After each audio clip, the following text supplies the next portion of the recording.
On ne pourra pas dire qu'ils ne nous avaient pas prévenus. Les cheminots de Sudrail ont entamé hier un mouvement de grève pour protester contre la suppression des contrôleurs dans certains trains. Une décision qu'ils dénoncent depuis plusieurs mois. Du coup, depuis lundi matin, quelques perturbations ont été enregistrées, notamment sur les lignes de l'Ouest lyonnais. Pour faire un point sur leurs revendications et sur les suites à donner à leur mouvement, retrouvons en direct depuis la gare Saint-Paul Emmanuel Lebon en compagnie de Julien Thomas. Stéphane Boulade, bonsoir. Vous êtes représentant régional de Sudrail. La suppression systématique des contrôleurs à bord des trains, qu'est-ce que cela implique pour les usagers ? Bien, le contrôleur à bord du train, c'est pas rien. En domaine ferroviaire, c'est un maillon essentiel du système ferroviaire. Donc, décider de supprimer le contrôleur à bord, concrètement, c'est un manque d'information évident pour les voyageurs, notamment en situation perturbée. Ça a des conséquences énormes également en termes d'assistance à bord d'un voyageur malade, d'un voyageur éventuellement victime d'agression, comme c'est souvent le cas en Île-de-France dans les RER parisiens. Concrètement, un contrôleur est également formé à la sécurité ferroviaire, c'est-à-dire au moindre incident ferroviaire ou accident ferroviaire, malheureusement, qui se produit parfois. Le contrôleur a toutes les formations et est apte à intervenir pour pallier cette situation.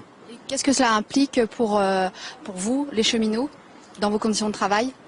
Concrètement, la décision de supprimer les contrôleurs pour les cheminots, c'est pas rien. Pour les contrôleurs, c'est 30 emplois supprimés sur l'Ouest lyonnais.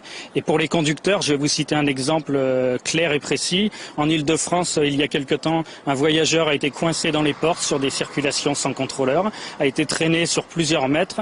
Il est malheureusement décédé. Le conducteur s'est retrouvé traîné devant le tribunal correctionnel pour homicide involontaire. Voilà, c'est ce que veulent pas vivre les conducteurs de la région lyonnaise. Est-ce que cela concerne que les TER de Lyon ? Alors ça concerne pour l'instant les TER de l'Ouest lyonnais, mais on connaît les velléités de la direction SNCF qui ne s'en cache pas. Dès fin septembre, elle compte rendre possible toutes les circulations quasiment sur la région, rendre possible les circulations sans contrôleur à bord, alors que jusqu'à maintenant, pour qu'un train circule, c'est bien un conducteur plus un contrôleur, et c'est le moins qu'on doit aux usagers qui réclament un vrai service public avec un contrôleur qui est disponible auprès d'eux. Et comment cette grève elle se matérialise en ce moment même ?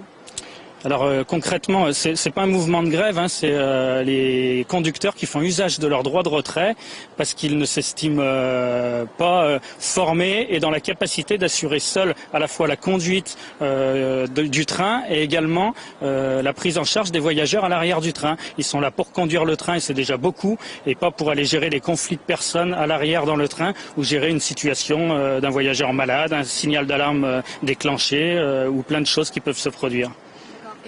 Et pourquoi alors cette décision de supprimer ces contrôleurs à bord de chaque train ?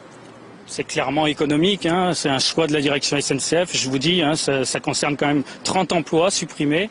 30 emplois, c'est évidemment économiquement pour la direction un choix, on calcule vite et on voit un petit peu les conséquences. Voilà, on regrette que le conseil régional, qui est sollicité à la fois par les syndicats de cheminots, par les usagers qui ont signé une pétition, 15 000 usagers qui réclament que le contrôleur soit maintenu sur les trains, ne soit pas entendu par le conseil régional non plus.